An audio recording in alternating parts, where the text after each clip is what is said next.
Hello. Welcome to Carrow Road on this Friday evening, feast of football. I hope the connection withstands me trying to do this live because doing it in advance doesn't really work because it just takes hours.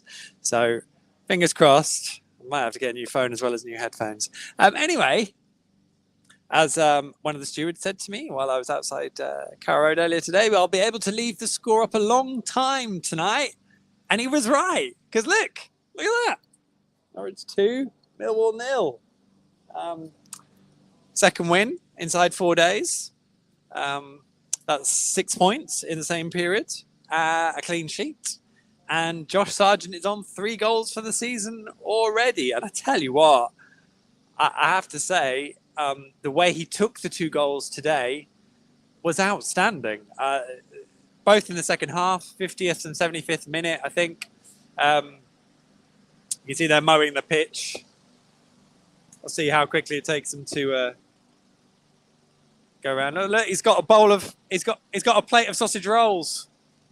Look at that. Not only is he mowing the AstroTurf, he also has a plate of sausage rolls, and he's offering them around. Didn't offer me one. Probably lose a signal if I go up here. I'm really stiff because I did an 8-mile run today. Because I'm running the Great North Run in 4 weeks, and I've only just started my training, so I can't really move. Yes, 2 wonderful finishes from Josh Sargent.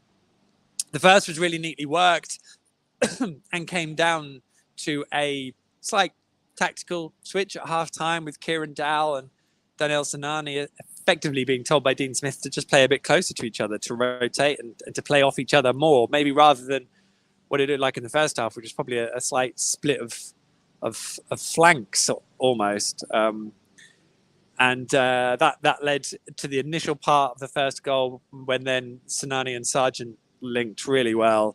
It's a neat little ball because they worked it in a tight space. You know, Millwall did play deep as a block, low block for most of the game to a degree. And in that instance, it was really neatly worked in a small space.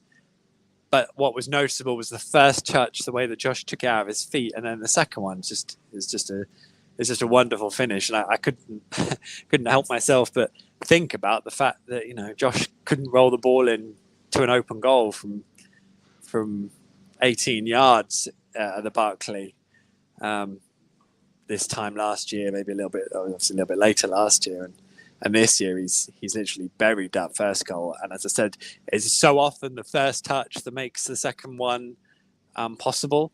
And the first touch, just really brilliant, confident goal. When you consider that his goal on Tuesday night against Huddersfield was a header. So to see that confidence, sort of having worked all his way from his curly ginger locks down to his feet, is brilliant. And then the second goal is different, but it owed so much to his persistence initially, taking on 2 Millwall defenders. Gary Rowett felt it was a foul. Probably was a Premier League foul, but for the other 74 minutes, those fouls weren't being given, and I just don't find myself being particularly sympathetic because Millwall want that one. And also, I thought, and apologies, I don't know exactly which defender it was, but whoever it was sort of banged the floor in frustration that he sort of lost the duel. I felt, rather than I haven't got a free kick for this. But from that point on, Kieran Dowell does really well, squares the ball inside as well. And then, as Dean Smith said, Josh Sargent made the finish look really easy. But again, just the confidence flowing through him. That was 2-0. Millwall probably had their best chances. They had a couple of headers in the first half, but Millwall then had their best chances when it was 2-0. They scooped one over the bar from close range at a set piece. Volgasama hit a wonderful drive that Tim Krul just about tipped onto the bar. I don't know if he got that much on it, but I'm sure he'll claim the save for it. But yeah, Norwich kept a clean sheet, which is obviously, just about managed it. But that's the first of those this season as well. So I think in terms of a productive night's work, I think it's been fantastic. I think needs a little bit of breaking down. There weren't many changes tonight. The main one being Anel Hernandez in for Todd Cantwell. Todd then came on later. Anel did okay. Probably not as well as when he came on in midweek.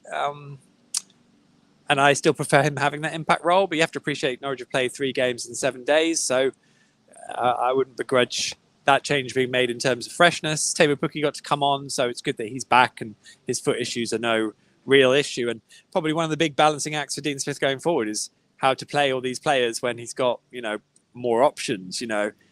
Norwich's three midfielders at the moment are doing really well in terms of that triangle of Marcelino Nunez, Liam Gibbs, who's just a great little player. Really good physicality for his age to compete. And in that respect, does remind me a little bit of Ollie Skip. It's been a long day. And then Kieran Dow, who, again, I think some people probably just feel, I don't know, I think he's probably underappreciated. I think he does use the ball well, and I think there's an intelligence that he can bring to knit things together that gets a bit lost if things are struggling.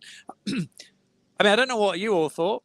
I thought the first half was all right. Like, I get it. It wasn't thrilling. It was compelling, though. It was compelling how the game was set up.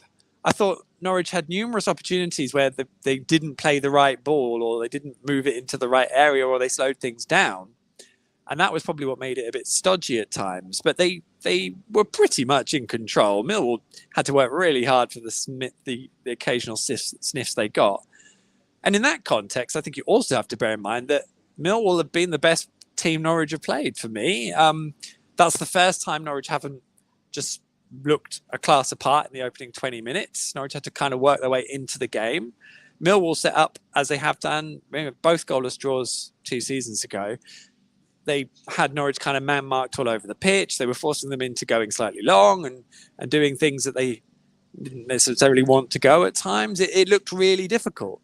So there was no way anyone should have really been getting on their backs at halftime. And no one did in here. It's just, some of the social media reaction and some of the people watching here, I don't really know in that instance what they're expecting. Like, I get it all last year. I get all the frustrations. I get the question marks because I say most of them on here. I think you all know that.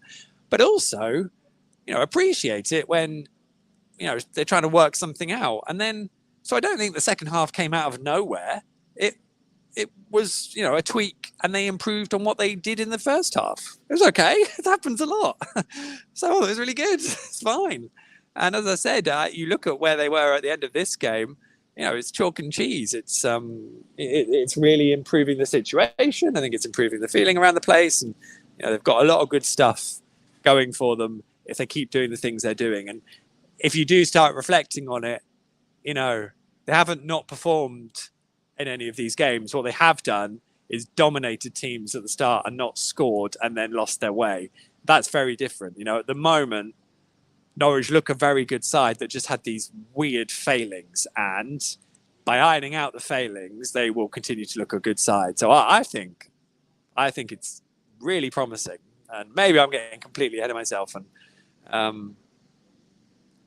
but I look at these oppositions, and even the half decent teams, they are still a bit short. And, even if Norwich maybe not as flowing and as creative and as exotic and fluid and expressive and dynamic and exciting, they probably proved tonight that they are pretty functional at doing stuff they can do really well against a team that 2 years ago they couldn't do it against. And there's a lot to be said for that. Probably does rely on Josh Sargent keeping looking this good. That's probably all the stuff on the pitch. I don't. So, the transfer window closes in two weeks' time, something like that. I don't envisage there being many changes. Sam Byron will hopefully feature against Bournemouth. That might mean that between him and Kenny, they can kind of cover left back off and not need to bring anyone else in. I really would be amazed if Max Aaron's left, I have to say.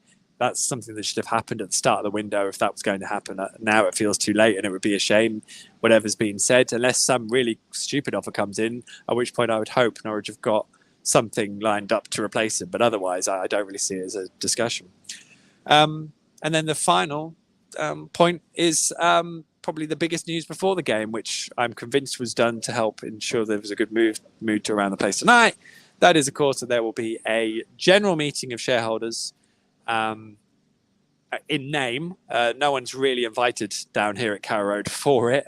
And also it doesn't really matter because the primary vote, it's not the only thing on the agenda, but the primary vote will be to appoint Mark Attanasio as a new board director at Carrow Road. That will get passed because it only needs Delia and Michael to vote on it. And so will begin a brave new world for Norwich City, because to have a director like that, someone with a lot of money who owns the Milwaukee Brewers, will make life very interesting going forwards. And there will be a lot to be said and written about it, I'm sure, over the foreseeable. But that is September the 12th. It's an extremely interesting and exciting point of order that will be taking place. And as I said, there'll be lots to be said about it as it moves forward. I'm going to wrap this up now. Thank you all for watching. As always, leave your comments and questions. I'll make sure I go read through them all and I'll answer all I can. On the Ball will be over at the weekend, the podcast, so keep an eye out for it. It may not be a live broadcast on here. So what I would say is make sure that your audio podcast player that you use, you have On the Ball subscribed on there, because it will pop up. For want of avoiding any criticism, I am off next week. It's a family holiday. I hope that's okay. It's the first chance we've had to all go away. So I'm going to be doing that properly away. So I'm going to be doing that next week. So I am missing the cup game against Bournemouth, and I am missing the trip to Sunderland, which, trust me, I didn't really want to, because I would love the reunion with old Pritch and Alec. But there we go. I will be back after those, and I think it's at Birmingham, I think. So I'll see you there. And of course, it'll be deadline day as well. Exciting period of time coming up over the rest of the year, of course, and I'm sure an exciting week while I'm away. So hope you all enjoy it. Feel free to keep me informed with what's happening. And I will see you on the other side when I return. In the meantime, take care. Enjoy the scoreline. I'm going to leave it there that little bit longer and say au revoir, auf Wiedersehen, cheerio, goodbye, born in the USA. Happy days.